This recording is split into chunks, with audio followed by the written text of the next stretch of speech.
Hoziyana mugize neza.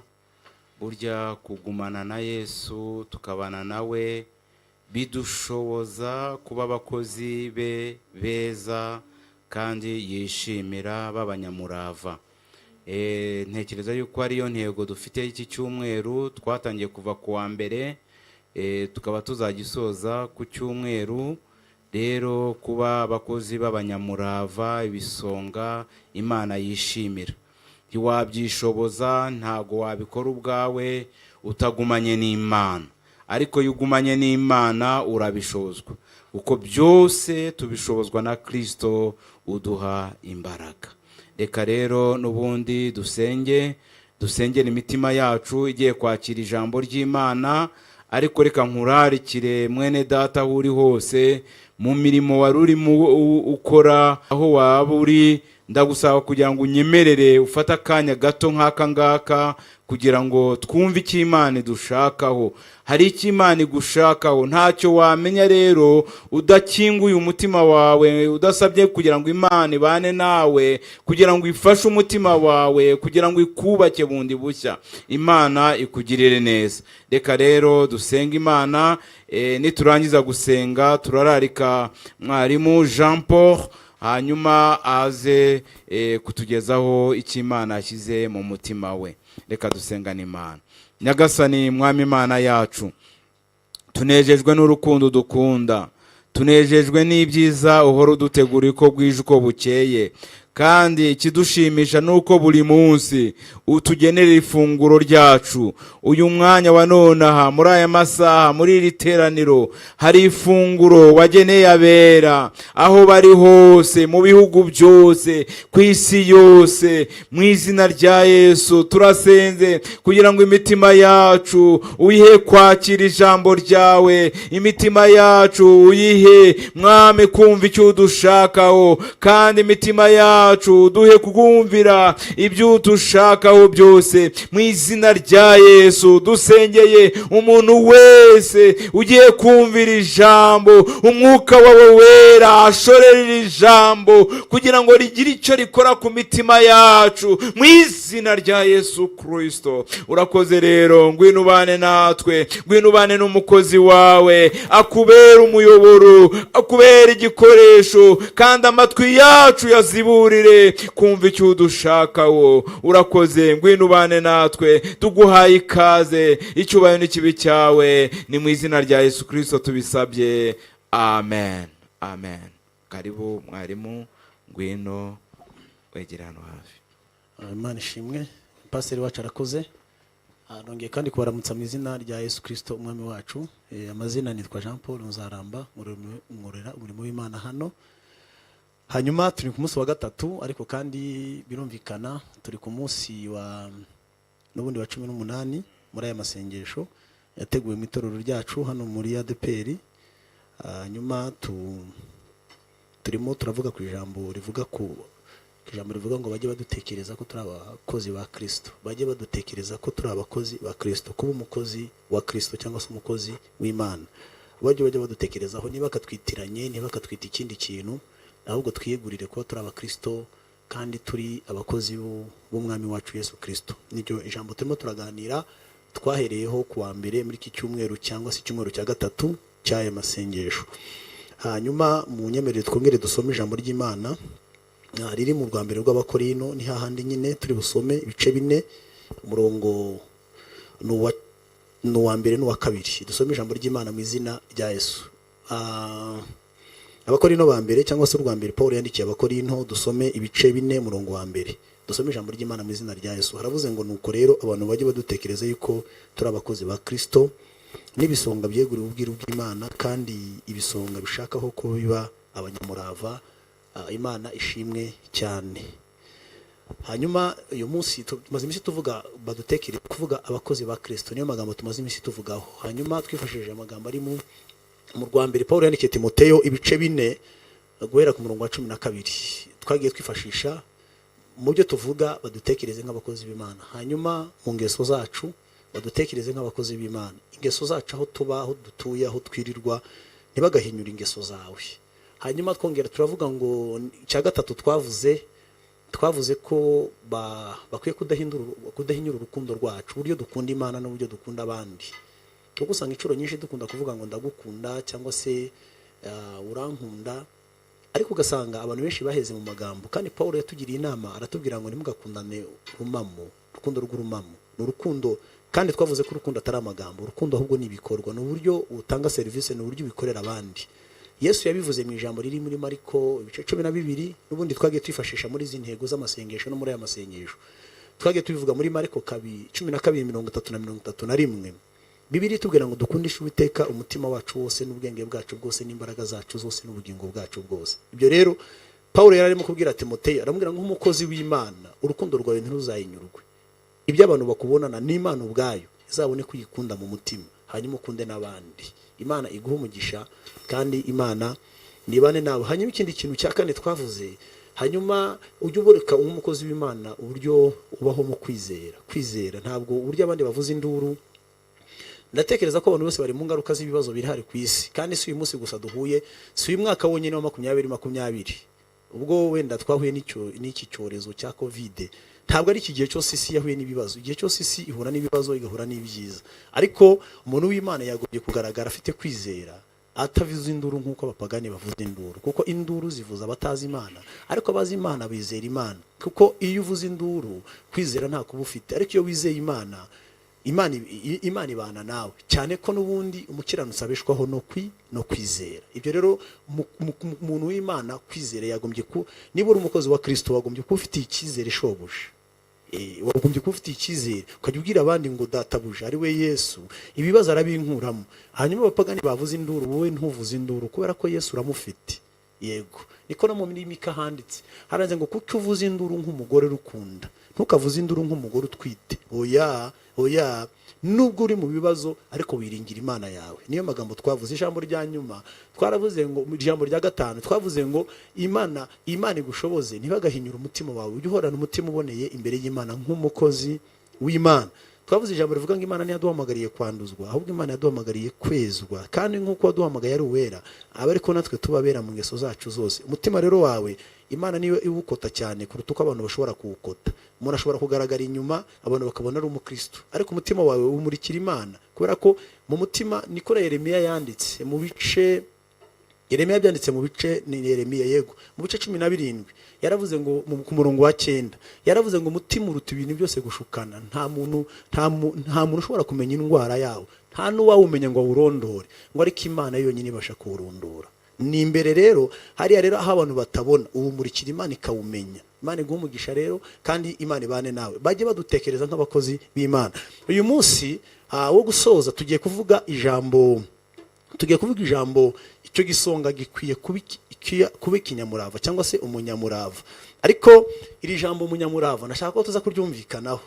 Nagerageje gusoma Bibiliya 3 zindi kugira ngo iri jambo ryitwa umunyamurava ryumvikane. Ni ijambo ryitwa nukuba icyo gisonga gikwiye kuba indahemuka. Kubera ko muri Bibiliya ijambo ry'Imana, Bibiliya ijambo ry'Imana niko havuga. Bibiliya ijambo ry'Imana niko havuga. Abakorino ba mbere kugira ngo bize kumvikana neza, kugira ngo Imana idufashe kwinjira muri iri jambo nshaka kubaganiriza. Abakorino ba mbere 4 umurongo wa mbere n'uwa kabiri uravuga ngo abantu bajye badufata nk'abagaragu ba Kristo. Icyo cyo kirumvikanye, bajye badufata nk'abakozi ba Kristo. Birasobanuye abakozi n'abagaragu ni bamwe. Ariko ku murongo wa kabiri, icyangombwa ku muntu washinzwe umurimo ni ukuba indahemuka. Niko Bibiliya ijambo ry'Imana. Hanyuma naje gusoma Bibiliya ntagatifu ivuga indahemuka nyine. Naje gusoma indi Bibiliya y'Icyongereza nayo ivuga indahemuka. Hanyuma rero tugiye kuvuga ngo bwa mbere twaravuze ngo bajye badutekereza nk'abakozi, ariko noneho uwo muntu washinzwe umurimo, uwo wahawe umurimo mu buzima bwe bwa buri munsi akwiye kuba ari indahemuka. Indahemuka ndatekereza ko ari ijambo rivuga ngo inyangamugayo. Yesu ashimwe, nicyo bisobanuye. Ubu rero uwo mukozi w'Imana muri quartier ku Iseta agombye kuba ari inyangamugayo. Ibyo ni ibintu bikomeye mu buzima bwa buri munsi. Ibyo ni ibintu twese bitureba nk'abakozi b'Imana. Birakureba ku iseta, birakureba muri biro, birakureba muri classe, birakureba mu rugo, birakureba wateze indege, birakureba ahantu ariho hose. Uriho icyapa kivuga yuko uri umukozi w'Imana. Ntabwo kikwanditseho mu mugongo bakibone, ariko Bibiliya iravuga ngo bazatumenyera ku mbuto zacu. Hanyuma rero ubwo buzima bwawe bwa buri munsi, icyo gisonga gishinzwe umurimo w'Imana agombye kuba ari indahemuka. Bibiliya irabivuze ngo icyangombwa ku muntu washinzwe umurimo, icyangombwa nicyo cyibanze, nicyo cyihutirwa mu buzima bwawe, ngo agombye kuba ari indahemuka mu mibereho yiwe. Imana igumugisha rero, kandi Imana ibane nawe, Imana igushoboze. Turaza kureba ahantu hatatu Imana idusaba ibyo kugira ngo tubi indahemuka. N'ahantu sindi buvuge henshi kubera iminota dufite, ariko ndashaka kukubwira ngo mu murimo Imana yaguhaye, mu murimo Imana yagushinze, ushobora kuba uri pastor, uwo ni umurimo Imana yagushinze. Ushobora kuba uri umudiyakoni, ushobora kuba uri umuririmbyi, ushobora kuba uri umunyamasengesho, ushobora kuba uri umuhanuzi. Ndagira ngo ubwire ko aho hantu uri, umurima urimo si uwawe, umurima urimo ufite bosi wawo ni Yesu. Hanyuma nawe washizwe muri uwo murimo nk'igisonga. Hanyuma muri ibyo ushinzwe ugombye kuba uri indahemuka. Imana igumugisha kandi Imana ikurinde. Ndagira ngo ubwire ko umeze nka Jera.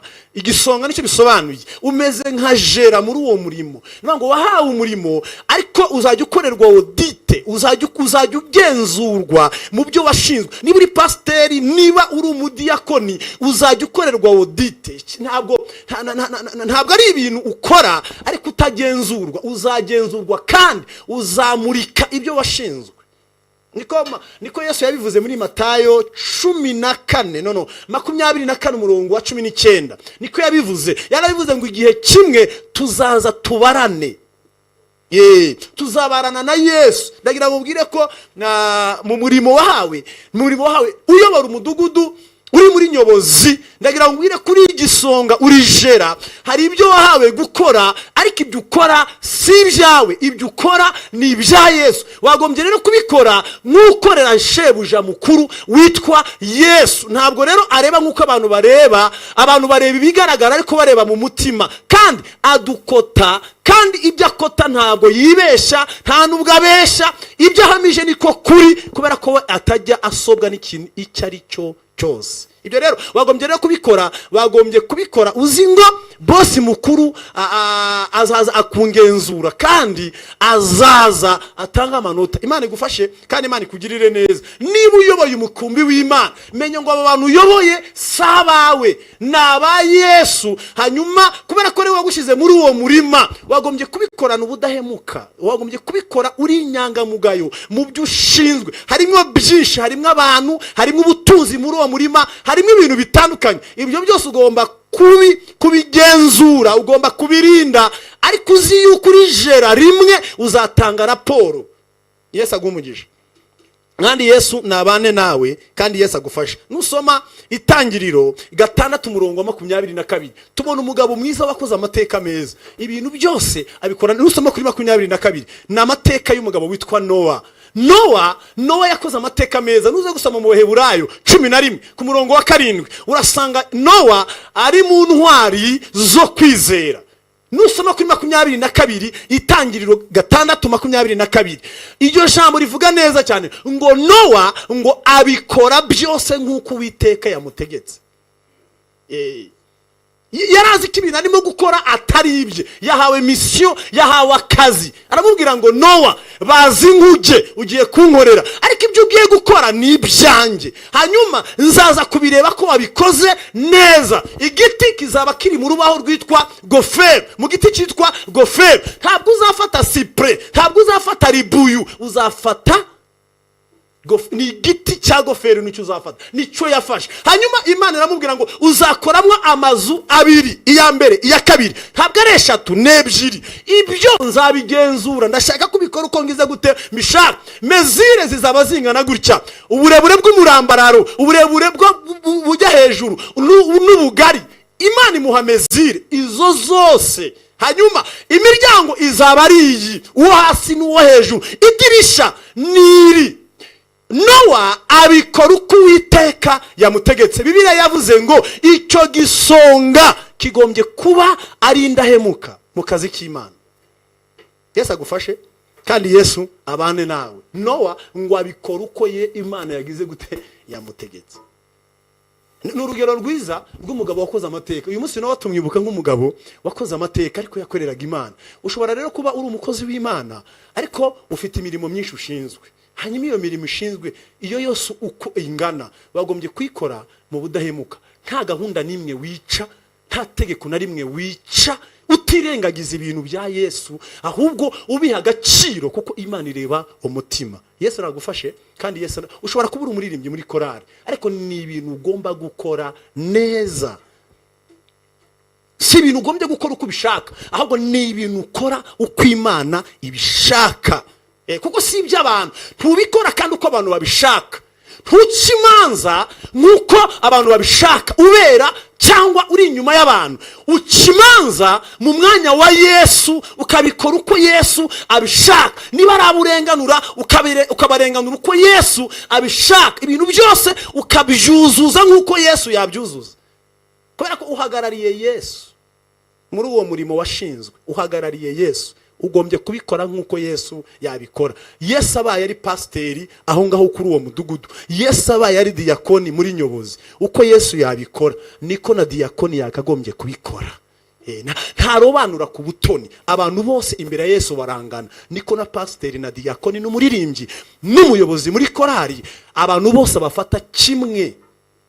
Nkuko Yesu atarobanura ku butoni, niko umuntu w'Imana adakwiye kugira gute kurobanura. Ugomba kurepeta nkuko Yesu yakabikoze, kuko uhagarariye Yesu muri uriya korari. Hanyuma ugombye guhanura nkuko Yesu ubwe yakabikoze. Ntabwo rero ubikora uko ubishatse, kubera ko uri mu murima w'Imana, uri jera, wahawe ibintu by'Imana, azaza kubikubaza uko wagize gute wabikoze. Ugomba kubikorana ubunyangamugayo. Imana ibigufashemo mu izina rya Yesu. Ahantu ha kabiri kugira ngo nihute igihe cyane ngikoreshe neza, aho ngaho nagiye cyane kugira ngo ubyumve kandi Imana ibigufashemo.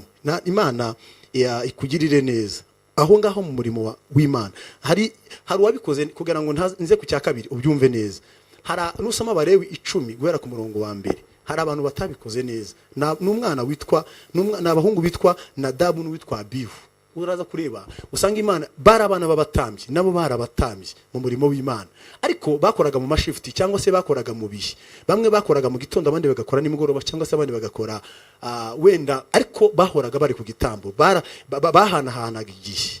Nisho shanze kubabwira, ariko bari bafite itegeko ry'Imana rivuga ngo umuriro ntukagire gute, ntukazime. Uzabisoma muri mu Balewi 6:6 ngo umuriro ku gicaniro ntukagire ubwo ugira gute uzima. Niyo gahunda yari ihari. Ibintu by'Imana rero tugombye kubikora uko Imana igize gute ibishaka, kubikorana ubudahemuka, kubikorana ubunyangamugayo, utazanyemo ibindi bintu, utazanyemo ibintu by'abantu, utazanyemo ibitekerezo by'abantu, utazanyemo ibitekerezo by'abantu bashaka kuganza kubera ko abantu ari abantu runaka, uko baba bameze gute n'amazina baba bafite n'agaciro baba bafite ahantu, niyo baba kandi bafite uko bameze. Ntabwo umurimo w'Imana, ibitekerezo by'abantu nibyo biramutse bishorewe n'Umwuka Wera ni byiza, ariko ari ibitekerezo by'umubiri by'abantu sibyo byubaka umurimo w'Imana.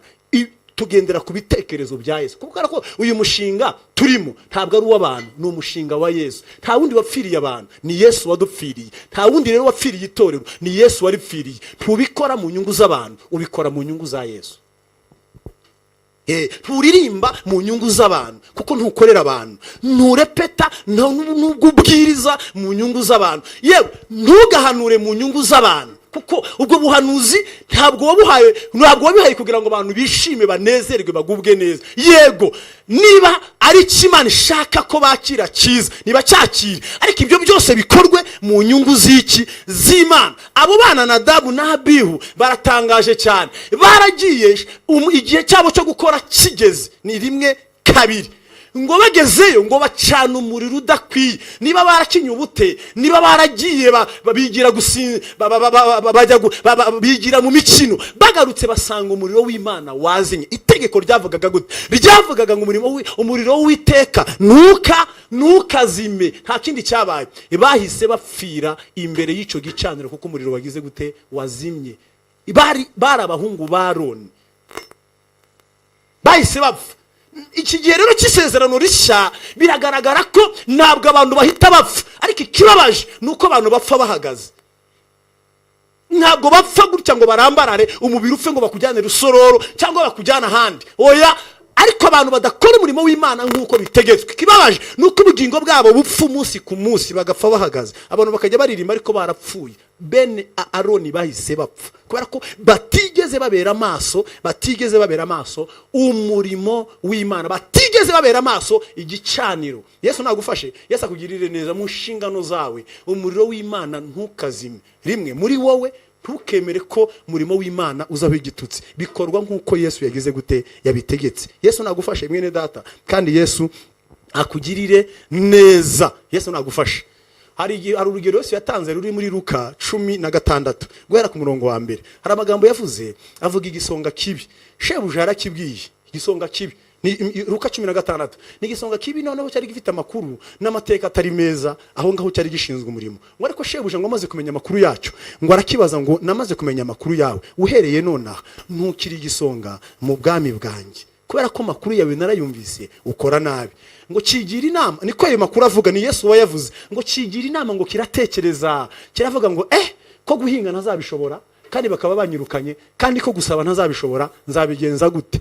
Ngo ariko ngo kimenya ko ngo hari abantu ngo bigeze bafata amadeni, ngo ariko amadeni ya boss we. Aravuga ngo kugira ngo nzajye guhinga ntabwo ibintu nazabishobora, reka ndebe uburyo nabikora, ariko mu buriganya mbigoronzore, ariko mu buriganya ndebe ko nagarura izina ryanjye ryiza. Aragenda ngo abwira umwe ngo wishuzwaga na boss wiwe, aravuga ngo databuja arakubaza iki? Undi aramubwira ngo n'incuro ijana ngo za Elayo. Muri iyi Bibiliya ijambo ry'Imana rivuga amadebe 100, rivuga ngo amadebe urishuzwa amadebe 100 y'amavuta ya Elayo.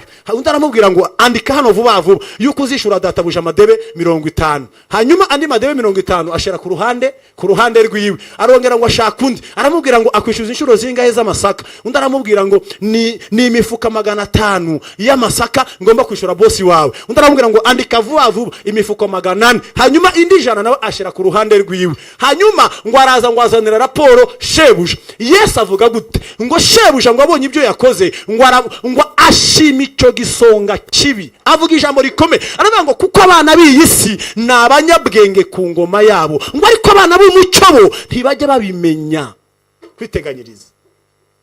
Abana b'umwijima bazi gushashana. Abana b'umwijima bo bazi gushashanya, bazi no kwiteganyiriza. Niko yaravuze ngo ariko abana b'umucyo bo iyo bari mu bwami bwanjye ntibazi gukora bashizemo umwete ngo babikore neza. Ariko abana b'umwijima bashiramo uburiganya, bagashiramo n'imbaraga zose kugira ngo bagere ku nyungu. Ariko abanjye bo barasinzira. Turi bisonga byeguruwe ubwiru bw'Imana. Ngo ariko icyo gisonga icyangombwa gishakwaho nuko gikora, nuko akorana ubudahemuka. Imana igufashe mwene data, kandi Imana ikugirire neza. Ndagira ngo ko izo mpano Imana yaguhaye, ntiwagombye gushiramo ubujyangiri no gushiramo uburyarya ngo ugende ngo utekinike ngo wumve ko izo mpano ari impano zo kugurisha. Oya, aravuze ngo iyo usomye hepfo muri icyo gice cya 16 umurongo uhera hepfo, aravuga ngo ntabwo byashoboka ko umugaragu ngo ukorere ba boss bangahe? 2. Ntabwo byashoboka. Niko Yesu avuga ngo ahubwo wasuzugura umwe ugakorera undi. Ntabwo rero waba ufite impano z'Imana uri igisonga cy'Imana ngo ujye no gutekinika kugira ngo izo mpano zigurishwe. Wahitamo yuko uba umuntu w'Imana, ntiwagira impano z'Imana ngo ube n'umupfumu amemta. Ntabwo byakunda. Ujye uraguza uvuge ngo Imana yavuze itavuze. oya kwikorana ubudahemuka. Imana igufashe wowe niba uri umuhanuzi ufite impano z'Imana, niba unabwiriza, ntabwo Imana iguhereye impano kugira ngo wumve ko wagurisha ibyigisho. si icyo wabiherewe, ntabwo ari icyo wabiherewe, waherewe ubuntu hanyuma utangira ubundi.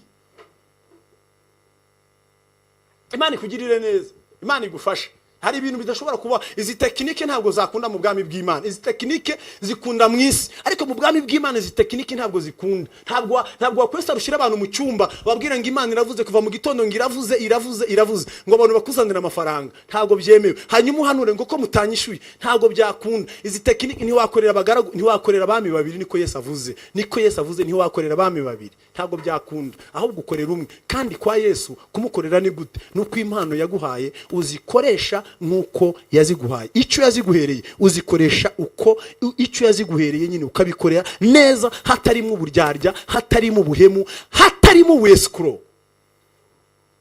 Nicyo ukorana ubudahemuka. Imana igufashe rero, Imana ikugirire neza. Yeremiya muri 23 haravuga ngo havumwe umuntu uvuga ngo navuze ntavuze. Hari abantu bakunda gukinishira ijambo ngo Imana yambwiye, reka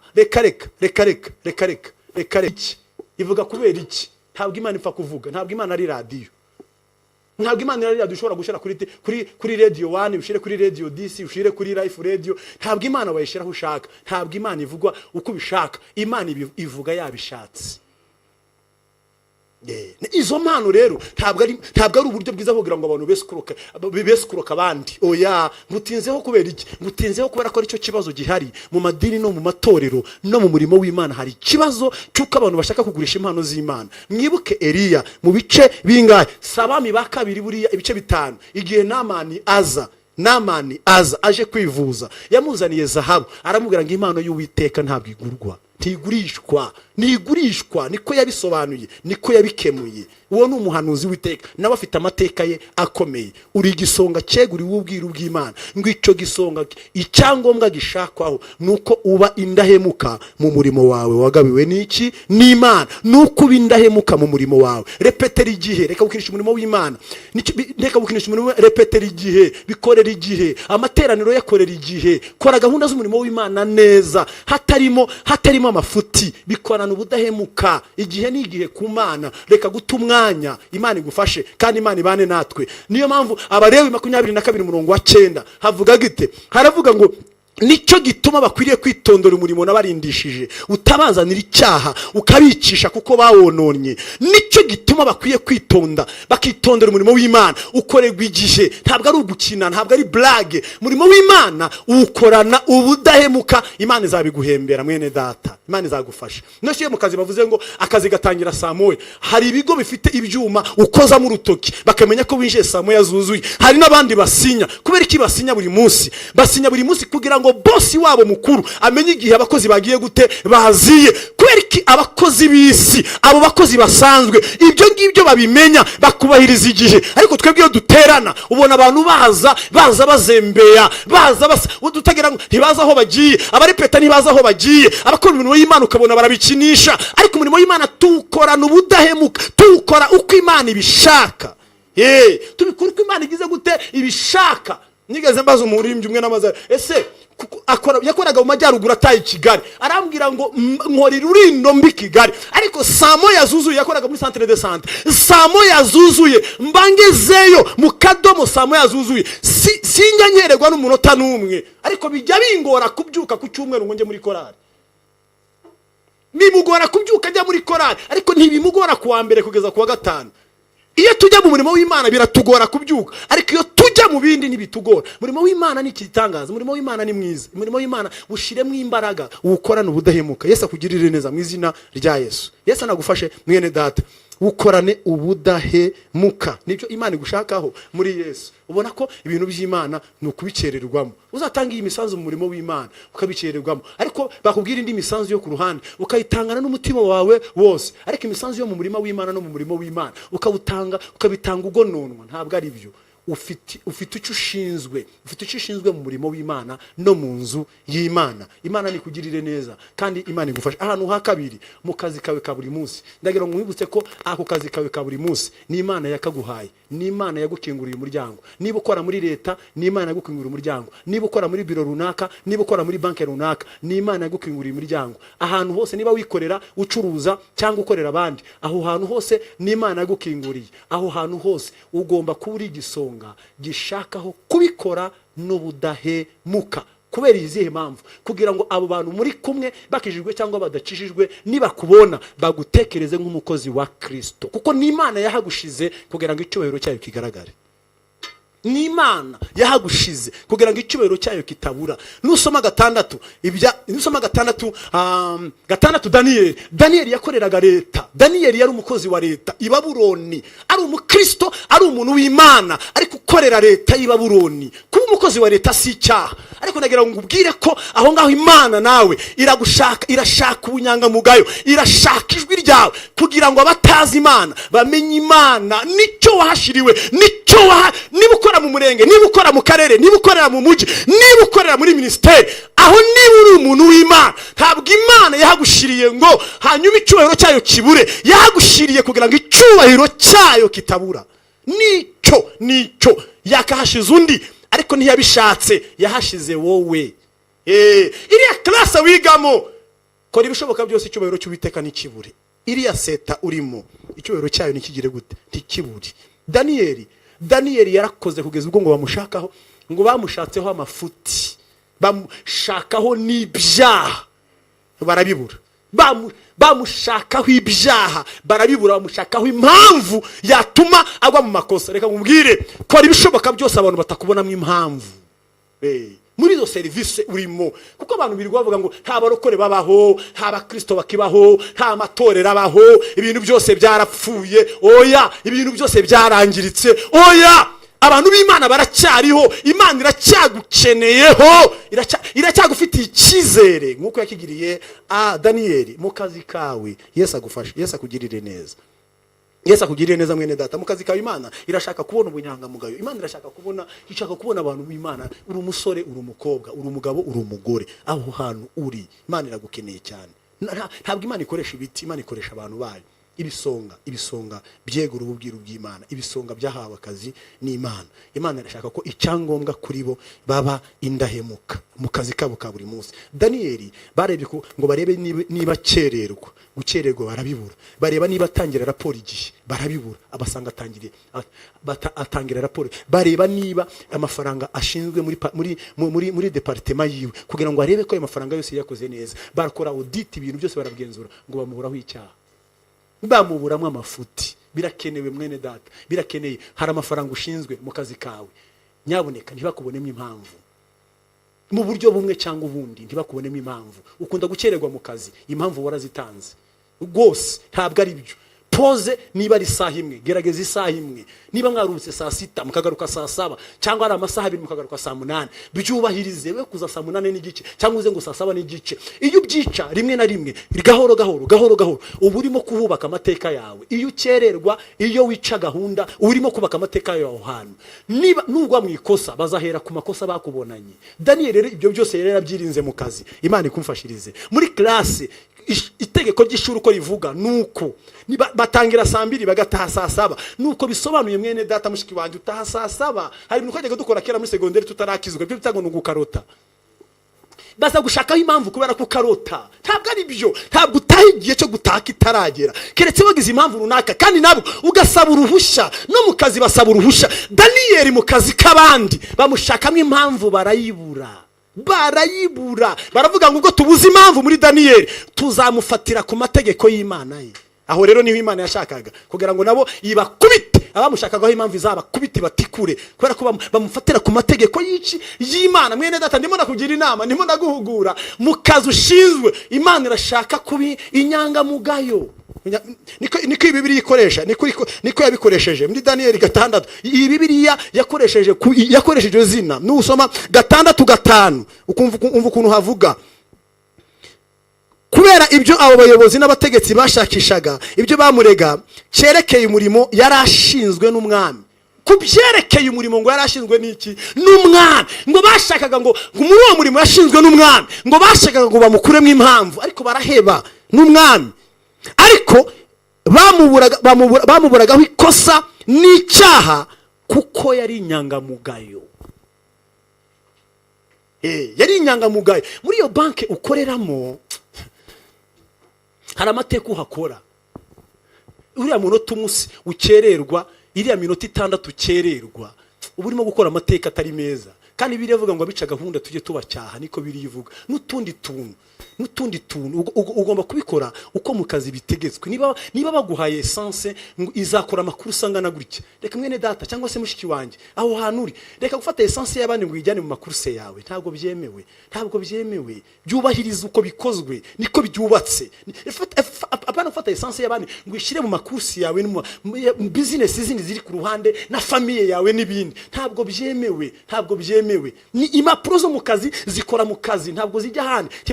Ntibazishira abana ngo bazijyane ku mashuri, zikora aho ngaho. Ibi telefone yo mu kazi ikora akazi ko mu kazi nyine, ikora akazi ko mu kazi, ntikora mu zindi business zawe. Ibyo byubahirize kugira ngo ube indahemuka mu byo washinzwe. Imana iguha umugisha mwene data, kandi Imana nikugirire neza. Fata umwanya dusenge, hanyuma ibyo urijera nabyo, ibyo nabyo Imana izabikubaza uko wakoze, uko haye service abandi, kuko ni Imana yakohereje aho hantu. Nugira ngo niwe wize wenyine. Hari abantu batarabona akazi bagategereje ko Imana izabagirira neza, ariko wowe kubera ko wabanjeyo, ni Imana yabaye yahagushize kugira ngo icyubahiro cyayo cye kubura. Kandi gato yukoze kandi nukoze, uba urimo kubaka amateka, kandi uba urimo kubakira icyubahiro cy'Uwiteka. Ibyo udakora neza, uba urimo gusenya icyubahiro cy'Uwiteka aho hantu. Kandi ni uhamagariwe gusenya icyubahiro cy'Uwiteka, ahubwo uhamagariwe kubaka icyubahiro cy'Uwiteka aho hantu.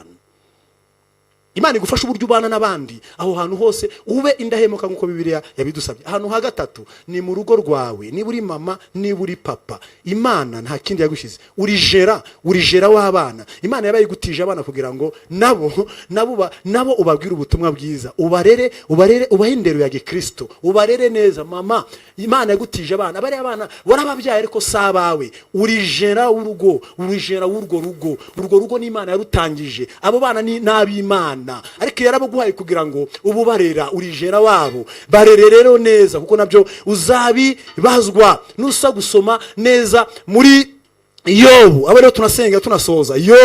Yobu niko yabikoze neza cyane kandi cyane. Yobu igice cya mbere guhera ku murongo wa 4 n'uwa 5, ngo abana bajyaga mu misi mikuru, ngo ariko ngo akagira umutima umuhana, akavuga ngo bashobora kuba bariye, banyoye, babyinye, ariko bashobora kuba bacumuye ku Mana. Mu mugoroba akabahamagara bose uko ari 10, abahungu 7 n'abakobwa 3, akabashira imbere y'Imana, akababwira ngo beze ubatunganye, bakatura ibyaha, akabasengera, abasabira Imana imbabazi, agatamba ibitambo 10 bihwanye n'abana be, akica intama 10 zihwanye n'abana be, kugira ngo yunga abana be n'Imana, kugira ngo abana be n'Imana bagirane ubusabane, kubera ko yarazi ko abo bana nubwo yarabyaye, ariko nabo Uwiteka yarijera rero mwiza w'Imana, kugira ngo arere abo bana abahindero ya Gikristo. Imana igufashe, Imana ikugirire neza. Ndashoje, Imana ibagirire neza. Nayo magambo bajye badutekereza ko turi abakozi ba Kristo. Ikindi ariko kandi icyangombwa kuri ibyo bisonga, bigomba gukora imirimo yose ari indahemuka. Navuze utuntu twinshi ahantu henshi, kandi navuze wenda hakeya kubera umwanya, ariko ibyo byose nawe wigenzure, hanyuma uganire n'Imana aho hantu uri mu murimo w'Imana. Niba ukoropa mu rusengero, niba unakubura mu rusengero, ibyo byose bikorana ubudahemuka, kuko umurimo wose wakozwe, kandi umurimo wose ukozwe wakoze icyaha, ntabwo Imana iwandika. Ugomba kuwukorana ubunyangamugayo, umutima wawe wera, kugira ngo Imana iwandike, uzawuhererwe iki ingororano. Aho hantu uri rero niho natinze cyane. Aho hantu uri muri leta, aho hantu uri muri business yawe, bikore utigana abapagani, bikore, kubera ko Bibiliya yavuze ngo ntawe ukeza abami bangahe, 2. Iyo wibye imisoro ubukoreye Satani, kandi nturi umukozi wa Satani, habwo uri umukozi w'iki w'Imana. Iyo udabikora neza kwiseta, ntabwo iyo utabikora neza ubukoreye Satani. Uhamagariwe kuba umukozi wa Satani, byibuke, ntabwo ari uwo muhamagaro ufite, ahubwo uri umukozi w'iki w'Imana. Ubwo uri umukozi w'Imana, bikore nk'uko Yesu yabikoze. Yesu na Petero babasabye umusoro, Yesu na Petero barasora. Ubwo basoraga nawe ugomba kubikoramo nkuko Kristo yagize gute yabikoze. Dukunda kubibabwira kugira ngo ibi bintu mubigandukeho mubikizweho rwose. Dukunda kubibabwira cyane tunabisubiramo n'ahandi hantu henshi. Aho hantu hose bikora uko Bibiliya ibitegeka, bikore nkuko mu kigubamo hari amabwiriza arimo. Hari amabwiriza y'umwihariko ikigo cyawe gifite. Iyo yica uba urimo kuhakora ubuhamya bubi. Bikore neza mu rugo rwawe, bikore neza kandi byiteho. We kubyirengagiza uve ko abana bawe bazajya bataha hanyuma bagende bagaruka igihe bashakiye. Baha uburere bwiza, bigisha ijambo ry'Imana, uri jera wabyo. Imana izabikubaza. Yesu araguhezagire kandi Yesu akugirire neza. Dusenge. Hari cyo umvise cy'Imana igushakaho. Irashaka ko tuba abakozi bari indahemuka. Tugiye gusenga. Ushobora kubwiza umutima uvuga ngo ndumva nshaka kwihana. Ubwira Imana ngo mbabarire. Imana ni nyembabazi. Humura, Imana ni nyembabazi kandi Imana igira neza. Ushobora kuba waravuye mu nshingano zawe, urimo guseriva Satani, urimo gukorera Satani, kandi warahamagariwe gukorera iki? Imana. Ariko uyu mwanya humura, Imana ifite imbabazi, yakubabarira. Hanyuma utangire ukeze umwami umwe, ubu umugaragu w'umwami umwe, ubigisonga cy'umwami umwe, ari we Kristo waje kugupfira akaguhereza ubugingo buhoraho. Hindukira ube umugaragu w'umwami umwe, cyangwa se ube umukozi w'umwami umwe. We kwombi ngukore hano na hano, ahubwo hitamo kandi umaramaze. Yesu nakugirire neza. Bajye badutekereza ko turi abakozi ba Kristo, kandi umurimo w'ibanze no kugira ngo tubindahemuka. Yesu nabahe umugisha mu izina rya Yesu. Dusenga Imana, tubwira Imana ngo Mana utubabarire, ikindi uduhereze ni mu izina rya Yesu. Tugushimiye ko uri Imana yaduhaye umurimo. Turagushimiye ko watugabiye umurimo, kandi turagushimira yuko watugize abanyamabanga bawe. Mana wagize neza. Cyo ni icyizere gikomeye watugiriye. Twari dupfuye tuzize ibyaha n'ibicumuro byacu, ariko utugirira ubuntu bukomeye, uduha agakiza, uduha n'ubuntu bugeretse ku bundi, utugabira n'umurimo wawe. Ariko muri uwo murimo ngo urashaka ko tuba ibisonga, ngo ariko ngo bishinzwe kuba indahemuka. Nicyo kintu cy'ibanze udushakaho. Hari bene data babikoze neza, reka tubigane. Hari ababikoze nabi, turinde kubikora nabi, ahubwo tubikore nk'uko ubishaka. Uyu mwene data waguye nabyuke, yongere yambara imbaraga, abikore neza. Twese turashaka imbaraga, turashaka yuko tubikora neza, kuko nicyo waduhamagariye ko tubikora neza. Bene data bose twari turi kumwe dusangira ijambo iyi minsi 3, ubaho umugisha, kandi n'uyu munsi mwamutugirire neza, kandi nukuri duha imbaraga, utwuzuza umwuka wera, kugira ngo tubindahemuka mu mirimo yacu ya buri munsi dushinzwe. Byose tubisabye Imana mu izina rya Yesu umwami wacu, amen. Yesu abaho umugisha. Mwarimu Jean Paul agize neza kudusangiza ijambo ry'Imana. Ndagira ngo twongere dusengane Imana. Muzi neza yuko muri iyi minsi twafashe mu itorero ryacu rya ADEPR habayeho igihe, cyangwa hariho igihe cyo gusenga Imana. Kubw'imirimo ukora naho uri n'ibihe ufite, birashoboka yuko utajya ubona uyu mwanya, ariko nyemerera twongere dusenga Imana, dushyire ibyifuzo byacu imbere y'Imana. Birashoboka yuko mu mirimo ukora ujya uhura n'ibihe natinye cyane. Buriya hari igihe shefu wawe ashobora kukubarira amakosa wakoze, akayabona bikagaragara, ariko nawe ubwawe ushobora no kwibarira amakosa wakoze, shefu wawe ntayamenye. Ariko noneho hari Imana iri hejuru ya shefu, hari Imana iri hejuru yawe. Iyo ngiyo niyo muzabaranwa. Ndagira ngo rero ubitekerezeho neza. Mu gusenga Imana ubitekerezeho neza. Njyewe ubwanjye ndayaza amakosa, shefu wanjye aza amakosa nakoze, ariko nanone hari ibyo nahishe shefu ari ni atazi, ariko nanone hari ibyo shefu yamenye atambajije. Ariko noneho Imana iyo muzabaranwa, ku munsi muzabaranwa, kandi ntago tuzi umunsi n'igihe. Uyu munsi ndiho, ejo sinzaba ndiho, ariko nzi yuko hari umunsi tuzabaranwa n'Imana Data. Ivuye ngo wa munsi wakoze iki ngiki, byose ngo bizanyuzwamo imbere yacu, ngo hagaragara. Ndagira ngo rero dusengane Imana. Ubwo bizamera gutyo tubigenze gute? Ubwo bizagenda gutyo tubyifateho gute? Imana rero yaduteguriye igihe nk'iki ngiki. Ndagira ngo twongere dusenga Imana. Niturangiza gusenga Imana, nyuma yaho turaza gusaba umugisha, n'ubundi tubagezaho amatangazo dutandukana. Reka dusengane Imana. Nyemerera dusengane Imana. nyemera uce bugufi. Uri muri bizinesi, birashoboka yuko no guca bugufi bitakorohera, ariko bwira umutima wawe, ubwira ati Mana, nanjye uyu munsi ndashaka guca bugufi kandi ndashaka kumva icyo umbwiye kuko namaze kucyumva. Imana nishimwe. Hari umwuka wera kandi niwo washoreye iri jambo, kandi reka nkubwire ryageze ku cyo Imana yashakaga yuko rigeraho. Imana nishimwe. Ahubwo wowe dore icyo usabwa ni ukumvira. Muririmbyi aravuga ngo jya wumvira umwuka. Nawe rero mu gihe nk'iki ngiki umvira umwuka w'Imana kandi urahabwa umugisha. Reka dusengane Imana. Dusengane Imana. Ntabwo aya masengesho yateguye ku buryo bw'umugenzo, ntabwo yateguye mu buryo nk'ubw'abafarisayo, ahubwo ndagira ngo tuyashyire mu bikorwa. Tubishyire mu bikorwa. Imana nishimwe. Reka dusengane Imana. Dusengane Imana. Nyemerera umunota umwe dusengane Imana. Nyagasani Mwami Imana yacu, tuzi yuko iri jambo rigize umumaro muri twebwe.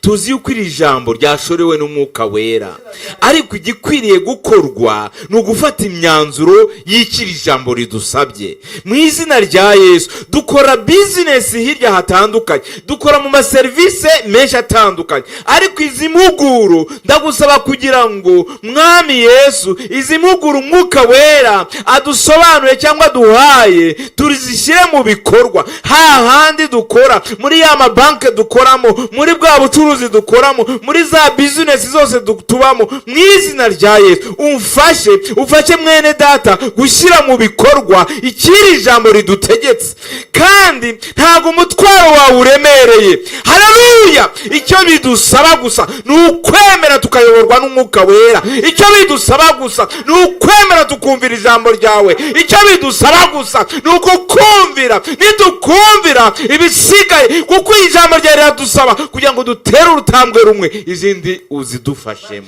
Haleluya! Yesu nushimwe. Turabigushimiye. Turagushimiye kubw'uyu mwanya mwiza. Turagushimira muri ibi bihe byiza waduteguriye by'aya masengesho. Mwene data ntajya abona igihe cyo gusenga, mwene data ntajya abona akanya nk'aka ngaka, ariko uyu mwanya wonyine utanze ndagusaba kugira ngo ube umunyamumaro, ube umumaro muri twebwe mu mitima yacu. Dusengeye itorero rya Pantekote ryo mu Rwanda, dusengeye abanyetorero bose, dusengeye abantu bakumenye bose, kandi ijambo ryawe ni ryiza, riduha umucyo kuri buri wese. Ndagusaba kugira ngo umuntu wese wakwakiriye umugirire neza. Hari n'abandi basubiye inyuma, ariko tubonye yuko buri wese ni umukozi wawe, buri wese waramuhamagaye muri za serivisi zitandukanye. Hari abahamagariwe kukurira, hari abahamagariwe kuvuga ubutumwa mu buryo butandukanye, hari abahamagariwe gukora ibintu runaka, hari n'indi mirimo dukora, ya mirimo dusanzwe dukora, ariko nayo igiramo uruhare, kuko izina ryawe ntirigomba gutukwa, izina ryawe ntirigomba gusebwa, izina ryawe rigomba guhoraho. Haleluya! Rigahabwa icyubahiro aho turi hose, twaba turi mu mataxi, twaba turi mu matre, twaba turi mu ndege, aho twaba turi hose, izina ryawe rigomba guhabwa icyubahiro. Urakoze kuko ugize neza, urakoze kubw'ibihe byiza uduhaye, kandi urakoze kuko uzakomeza kutwambika imbaraga no kudushoboza ikijambo ryawe ridusabye. Icyubahiro n'ikibi cyawe mu izina rya Yesu. Amen. Ndagira ngo rero tukugezeho amatangazo dusoza, ari nabwo tuza gusaba mwarimu Nzaramba akadusabira umugisha twebwe twese. Amatangazo rero dufite nuko tugusaba kugira ngo rwose muri aya masengesho uzakomeze ubane natwe, uyakore atari iby'umugenzo, ahubwo biba ari ubuzima. Na nyuma y'iminsi 70 ntabwo tugomba kurekeraho, kuko tugomba guhora dusenga ibihe byose. Ikindi nuko hano i Nyarugenge turi mu nyubako, kandi izi nyubako zikeneye ibintu, zikeneye imirimo, zihakeneye ibikorwa. Mu yandi magambo hakeneye amafaranga. Dukenera amafaranga kugira ngo dukomeze twubake.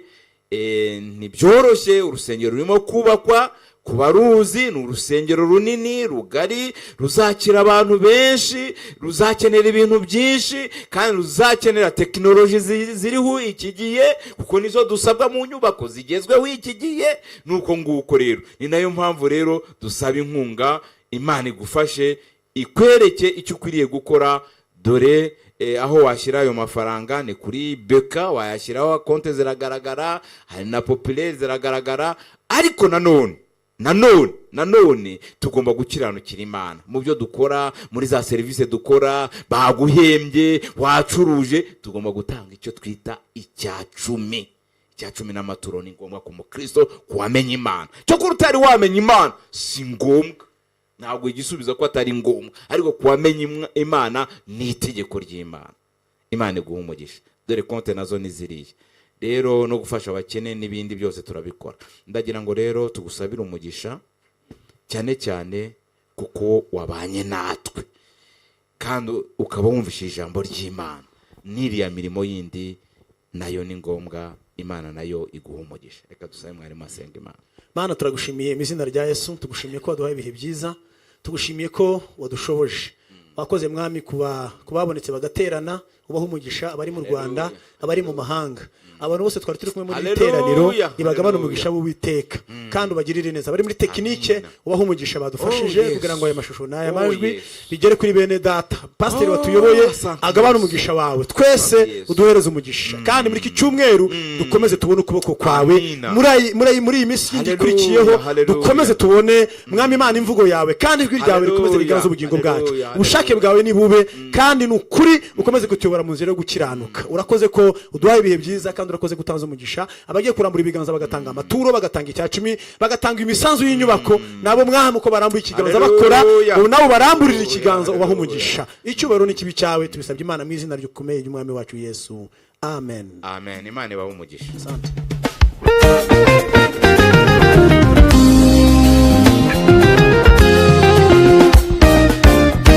Imana iragiriye bikabaho, itegekesha ibyarenze ijambo ryayo bikemera. Tunezerewe n'Imana, tubabaye nabwo